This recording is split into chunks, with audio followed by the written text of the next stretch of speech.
Hi, this is our presentation on penicillin. My name is Yvette. I'm Teresa. Len. I'm Martin. Hello, my name's Omar.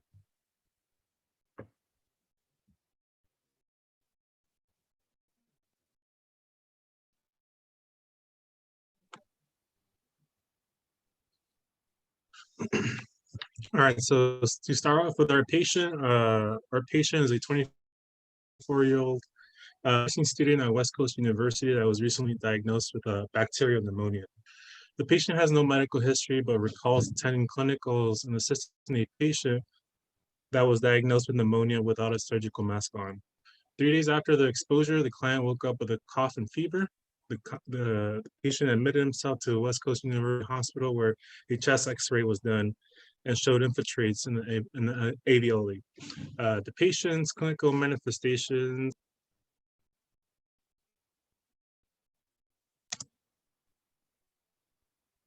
You're good. My screen went like completely black. Okay, that's okay. I'll do that. The client's clinical manifestations are cough, a productive cough with rustcotum, pleuritic chest pain. That's pain from coughing, fever, chills, dyspnea, shortness of breath, malaise, nausea, and vomiting.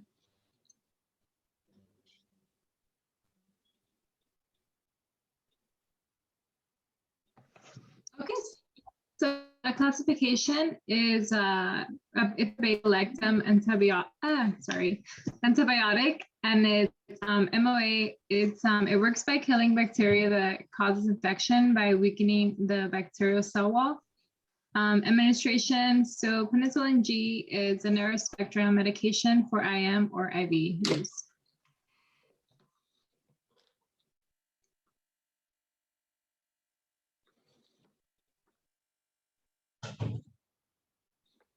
Sorry, it wouldn't let me unmute there.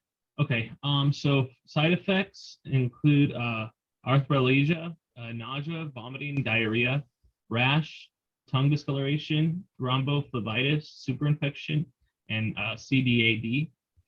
Some complications include anaphylaxis. The nurse should interview client for any previous history of allergy to any kind of penicillin product.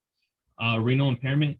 The nurse should monitor kidney function and INOs, and then hyperkalemia and heart dysrhythmias. Some laboratory test. Well, one main laboratory test for penicillin G is on the IgE blood test, which measures the amount of allergen-specified IgE antibodies in the blood to detect any kind of allergy to penicillin G.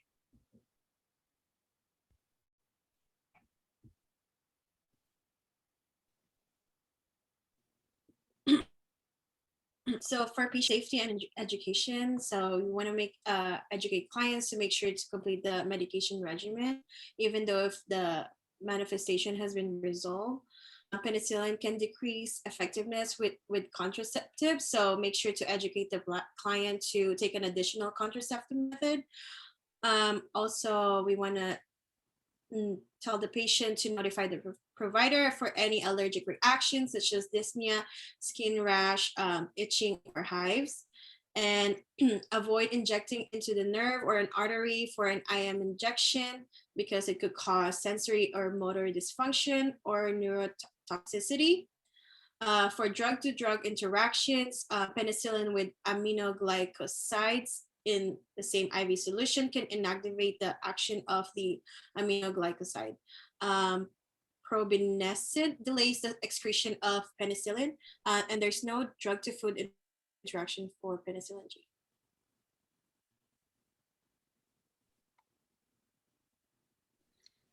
Okay. For our NCLIC style questions, we have one, a teenage client has been diagnosed with syphilis. The nurse understands that the empirical preferred treatment for this diagnosis is A, B, C, or D, which is penicillin V, amoxicillin, benzathine, penicillin G, or amoxicillin, clavulanate. Number 2, a nurse is planning treatment for a patient with a streptococcus pneumonia. Which statement from the patient is the greatest concern?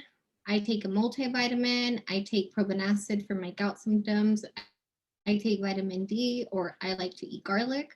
And 3, a nurse understands that a patient with this kind of disorder is at highest risk for complications associated with penicillin. Hepatic disorders, kidney disorders, glaucoma, or anemia. And the rationales are in this next slide.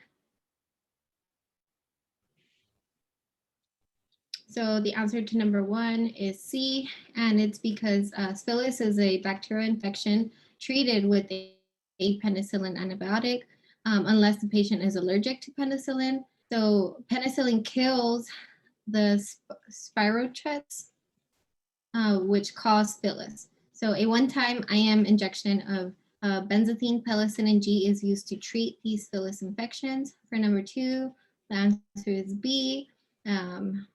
The rationale is because proben acid delays the excretion of penicillin. And for number 3, the answer is B, and the rationale is that a complication associated with penicillin B is renal impairment. So monitor kidney function, blood creatinine, GFR, and monitor intake and output. And then here's our reference page. And that pretty much sums up our presentation. Thank you. Thank you. Yeah. Thank you.